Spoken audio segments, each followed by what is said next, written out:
So the first thing that you want to think about with starting your paper mache, you're going to start with the body of your animal. You want to look at your drawing. This animal's body is egg-shaped. It's smaller at the top, wider at the bottom. No animal is going to have a beach ball-shaped body. Even an elephant, it's going to be more narrow in one direction, wider in another. It's not going to be a round ball. So I want you to make a more sophisticated shape than that. You're going to start with a full sheet of paper and you're going to crumble it. You're always crumbling and compressing. Newspaper is a soft material. It basically is you're going to be shaping it with your hands, just like you did clay. So I crumbled this up into a ball, so that's going to be the back of this body. I'm going to wrap another piece around it, but I'm going to focus on, making this more oval now. So I'm going to kind of put it next to that ball of clay that I initially made. And again, I'm going to shape it more into a cone shape. Maybe I'll add one more sheet. And it's kind of nice when you get near the end to kind of wrap it like this, because then it's going to make it a lot easier for you to tape.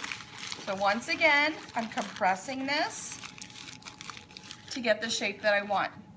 That looks about right for my animal, and I'm ready to secure it with the masking tape. When you pull the masking tape off, put your finger over the tape so that you always have a little tab sticking up. It makes it a whole lot easier when you're going to get more tape, that you don't have to peel that off every single time. Of course, then you have to worry about the tape folding on itself, but you don't need to encase this in tape. Try to use as few pieces of tape as possible, but I do want you to secure it, so whatever you need to do, but I don't want you to feel like you have to, completely cover this in tape. This should be my last piece that I need to add to this one to secure it. Now, after I put this tape on, see what I am doing. I'm really sticking this tape down. I'm really smoothing over it.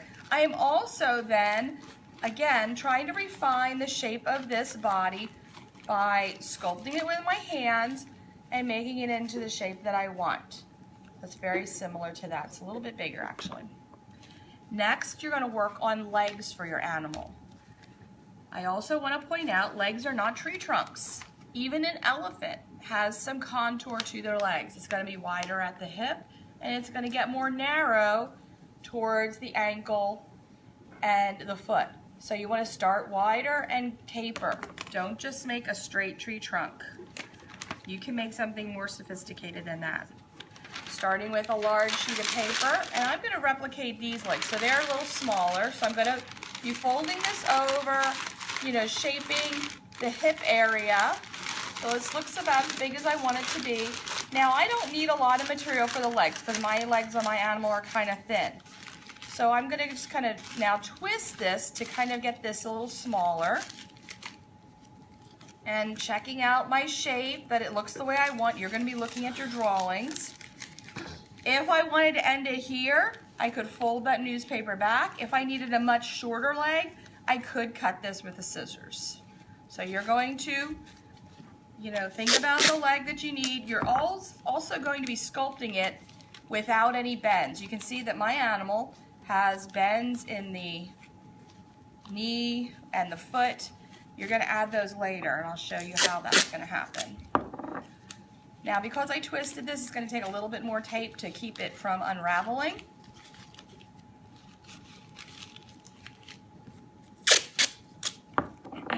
You're going to make two legs. So you're either going to start on the front two legs or the back two legs. You want to make at least two. You could make all four legs before you attach them. It's a lot easier to duplicate this in this, form before you attach it. So you can lay this down on the table, make another one that's the same length and all that.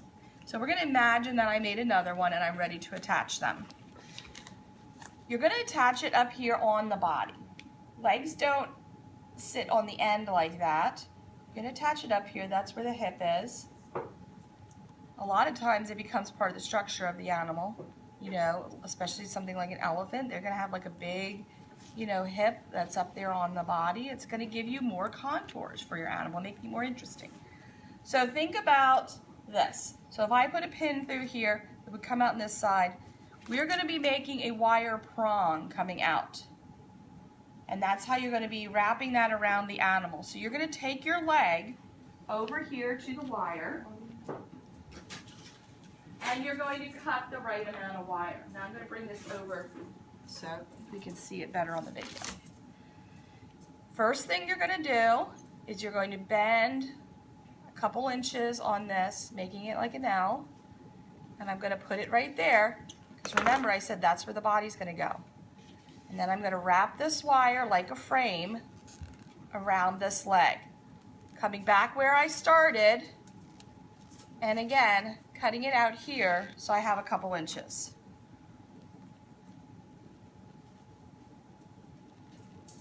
These aren't the best.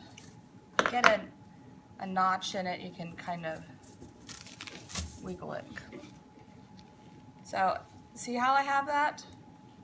I'm going to bring that down and just twist it. It's not up here on the top. It's on the side where the body's going to go. This is the hardest thing for students to remember or understand. So now I'm going to shape these so they're going to go around the body. Now for this body, it's going to go almost all the way around.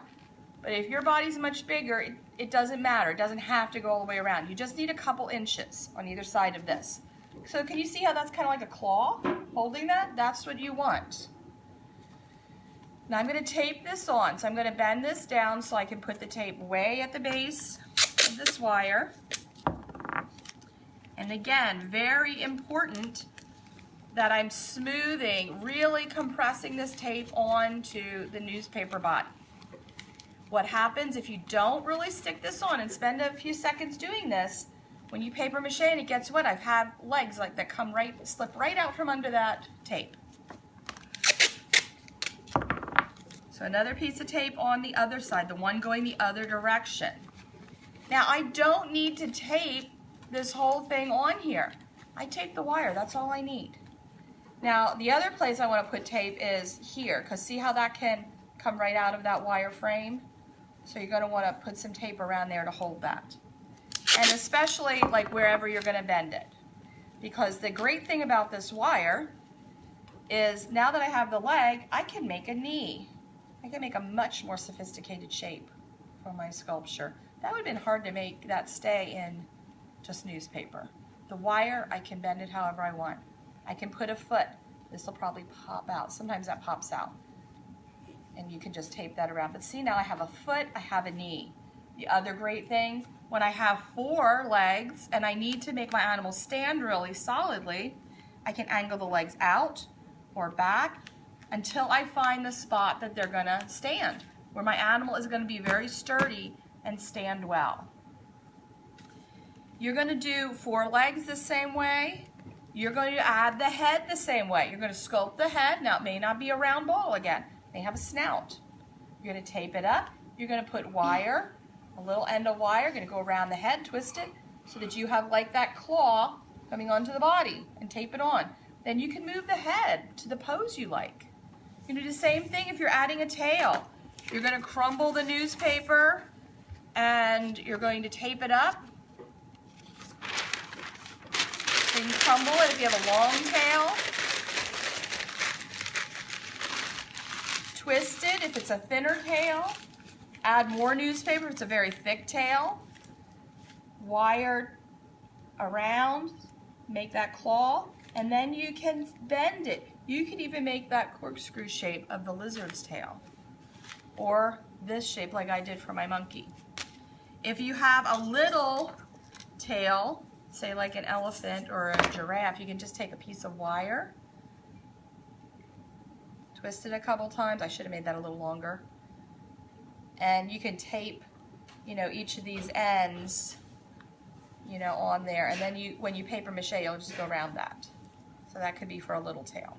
Or say you're doing a horse and you just want a base, because horses' tails really are small. They just have the long hair coming off of it. So you could do that and then make out of tissue paper, you know, the tail. You may not have a 4-legged animal. I've shown you a method and you might have to adapt it. Say you have a kangaroo. Well, we're going to imagine this is a kangaroo now. Kangaroos stand on 2 feet and they have their arms up here.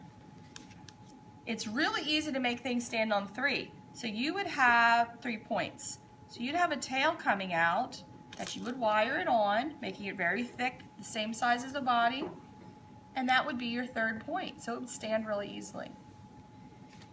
If you have a bird, you're going to make long, thin legs. You could even make it so that you have this part newspaper and then you twist the wire and make a wire foot. A bird has 2 legs. You might bring the tail down to touch the ground for a 3rd point, or have your bird pecking the ground. My point is, you're going to have to take these methods and adapt them to your animal. It's part of this project is problem solving, figuring out how you're going to construct this. When you're done building your basic animal shape, you might use the foam core that's up here for ears. You'll take a scissors and you'll cut a piece out and you'll take it back to your seat. Now if you have a big ear like an elephant, you can draw this and then cut it out. You're going to put some wire around it to attach it to the head. You're going to tape that on. If it's a small ear, probably the next class period I'll have hot glue out and you can just hot glue it on there. So that's how you would add. But this foam core could be used for other things. Could be used for a big beak. I would also wire that on. Or maybe feet. So you have these materials, you have some techniques and methods that I've shown you, and you're going to have to adapt it to your animal. Okay?